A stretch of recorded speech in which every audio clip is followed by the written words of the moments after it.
Hello दोस्तों, structure RS classes में आपका फिर से स्वागत है।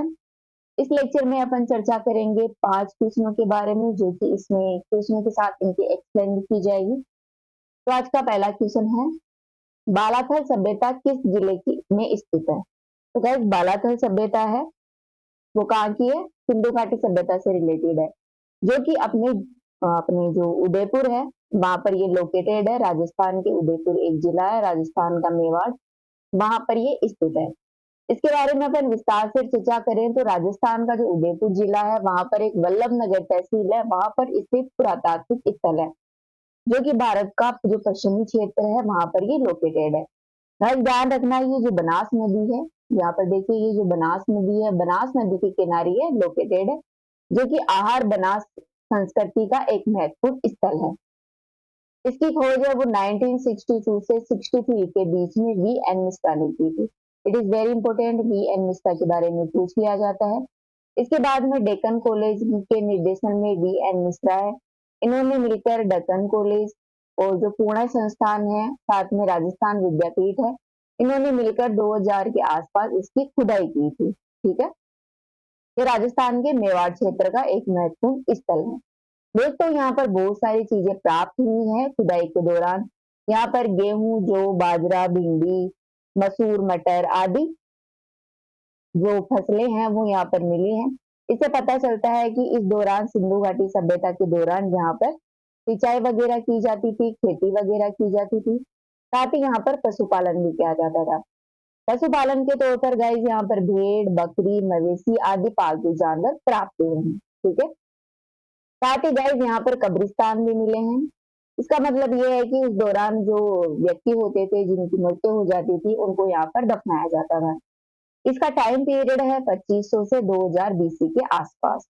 गाइस, बालाधर सभ्यता है, वहां पर आप दो संस्कृतियों का दबदबा देख सकते हैं। एक तो ताम्रपाषाण संस्कृति, दूसरी प्राग ऐतिहासिक काल की जो कल्चर है वो इनको आप यहाँ पर देख सकते हैं। अपना नेक्स्ट क्वेश्चन है, सिंधु घाटी सभ्यता के लोग किसकी पूजा करते थे? तो गाइस, सिंधु घाटी सभ्यता की जो लोग थे वो किसकी पूजा करते थे, ये बताइए। इससे पहले अपन चर्चा कर लेते हैं सिंधु घाटी सभ्यता के बारे में। सिंधु घाटी सभ्यता है गाइस वो 2500 बीसी से 1700 बीसी के आसपास इसका टाइम पीरियड है वो माना जाता है, जो कि अपनी पूर्वी पंजाब है, वर्तमान का जो पाकिस्तान क्षेत्र है, वहां पर ये फैली हुई थी। ठीक है, ध्यान रखना, ये रावी नदी के तट पर लोकेटेड है। पूछ लिया जाता है हड़प्पा संस्कृति अर्थात सिंधु घाटी सभ्यता है वो कौन सी नदी के तट पर फली फूली थी? तो वो रावी नदी है, जो कि सिंधु नदी की सहायक नदी है, इसके तट पर फली फूली थी। ये क्षेत्र है वो अर्ध शुष्क भूमि का क्षेत्र था। यहाँ पर कृषि के लिए सिंचाई की जाती थी। ठीक है, कृषि कैसे की जाती थी? सिंचाई के माध्यम से यहाँ पर खेती वगैरह की जाती थी। इसकी खोज है वो ध्यान रखना 1921-22 में पूछ लिया जाता है। 1921-22 में इसकी खोज है वो दयाराम साहनी ने की थी। ठीक है, फिर 1926 ईस्वी में माधव स्वरूप वत और 1946 में वहीलर ने इसकी खुदाई की थी। ठीक है, तो खोज करने वाले थे दयाराम साहनी और खुदाई करने वाले थे माधव स्वरूप वत और वहीलर। ठीक है, यहाँ पर क्या क्या चीजें प्राप्त हुई खुदाई के दौरान? तो गाइस, यहाँ पर मानव शरीर की संरचना से बने हुए बलुआ पत्थर की मूर्तियां मिली हैं, अनगंधार मिले हैं, बैलगाड़ियां मिली हैं, साथ ही देवी माँ की मूर्ति मिली है जो कि मिट्टी की बनी हुई है, और यहाँ पर जो दर्पण मिले हैं, शीशे मिले हैं, वो तांबे के बनाए जाते थे। ठीक है, इसके तांबे के यहाँ पर शीशे वगैरह मिले हैं। तो ये हो गई सिंधु घाटी सभ्यता। सिंधु घाटी सभ्यता के लोग थे गाइस जो पशुपतिनाथ की पूजा करते थे। नेक्स्ट क्वेश्चन है, सांची किस लिए प्रसिद्ध है? गाइस बताइए, सांची है वो किस लिए प्रसिद्ध है? सांची है वो बौद्ध स्तूपों के लिए प्रसिद्ध है। सांची के बारे में अपन विस्तार से चर्चा करें तो सांची है गाइस वो मध्य प्रदेश का रायसेन जिला है, वहां पर लोकेटेड एक छोटा सा गांव है, जो कि बेतवा नदी के किनारे लोकेटेड है। वहां पर बेतवा नदी के किनारे गाइस यह विदिशा नगर और बेस नगर से लगभग 10 किलोमीटर की दूरी पर मध्य प्रदेश में लोकेटेड है। यह एक बौद्ध स्मारक है जो कि तीसरी शताब्दी ईस्वी से 12वीं शताब्दी के बीच में इसका विकास हुआ था। ठीक है, इसके पास में ही भीमबेटका है वो एक जो सभ्यता स्थल है, महत्वपूर्ण है। इसके पास दो बड़े बड़े स्तूप लोकेटेड है। ठीक है, गाइस सांची के स्तूप के चारों तरफ हरियाली विद्यमान है, साथ ही यहाँ पर एक तोरण भी बना हुआ है। इसके पास गाइस गुप्तकालीन पाषाण संस्कृति के आप स्तंभ देख सकते हैं, गुप्तकालीन। इसका निर्माण है वो अशोक ने करवाया था लगभग 30वीं ईस्वी के आसपास, और अग्निमित्र संघु ने इसका जीर्णोद्धार करवाया था और इसे और भी बड़ा बनाया था। गाइस ये एक अर्धगोलाकार निर्मित ईंट का बना हुआ एक गुंबद है, जिसमें भगवान बुद्ध के जो अवशेष हैं वो वहां पर दफनाए गए हैं। ठीक है। स्तूप क्या होता है, स्तूप के बारे में चर्चा करें तो स्तूप है वो वैदिक काल से निर्मित एक सावधान टीला होता है। ठीक है। यह एक सावधान टीला होता है। यह बेलनाकार ड्रम जैसा होता है, जिसके शीर्ष पर अंडाकार हर्मिका और छत्र होती है। ठीक है।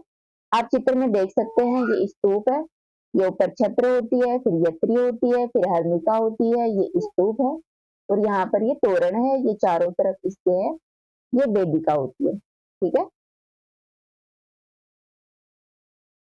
नेक्स्ट महत्वपूर्ण स्तूपों के बारे में बात करें कि कौन से स्तूप कहाँ कहाँ पर लोकेटेड है, ये पूछ लिया जाता है। It is very important. Madhya Pradesh में सांची का स्तूप है, जो कि अशोक के समय का सबसे पुराना और सबसे प्रसिद्ध स्तूप माना जाता है। वहीं उत्तर प्रदेश का सबसे पुराना स्तूप है वो पीपर हवा स्तूप है। बुद्ध की मृत्यु के बाद में जो भी स्तूप बनाए गए उनके नाम है राजगिरह, वैशाली, कपिल वस्तु, अलकप्पा, रामगराम, बेथापीड़ा, पावा, कुशीनगर और पीपलीवन। साथ ही एक बेराट स्तूप भी है राजस्थान में, जो कि बहुत ही ज्यादा प्रसिद्ध है। इसके चारों ओर प्रदक्षिणा पथ भी बना हुआ है। ठीक है। तो राजस्थान में कौन सा स्तूप है, बेराट स्तूप है, जो कि जयपुर में है। बुद्ध के अवशेष जहां पर मिले हैं, कौन कौन से स्तूप है, उत्तर प्रदेश का राजगीर, वैशाली, वेथादीपा, पावा और कुशीनगर तथा पीपलीवन है वो उत्तर प्रदेश में स्थित स्तूप है जहाँ पर बुद्ध के अवशेष मिले हैं। और नेपाल में लोकेटेड स्तूपों के बारे में बात करें तो यह है कपिल वस्तु, अलकप्पा और रामगराम। इसके अलावा अवंती, बोध गया अन्य स्तूप हैं जो कि आउट ऑफ इंडिया हैं। बरहतूत, बोध गया, अमरावती और नागार्जुन कोंडा ये साउथ इंडिया में स्थित महत्वपूर्ण स्तूप है। ठीक है। नेक्स्ट क्वेश्चन है, बंगाल के किस नवाब के समय मोहम्मद शाह ने बिहार को बंगाल में शामिल किया था। तो गाइस सुजाउद्दीन है, उन्होंने बंगाल को इसमें शामिल किया था मोहम्मद शाह के समय। विस्तार से चर्चा की जाए इसके बारे में।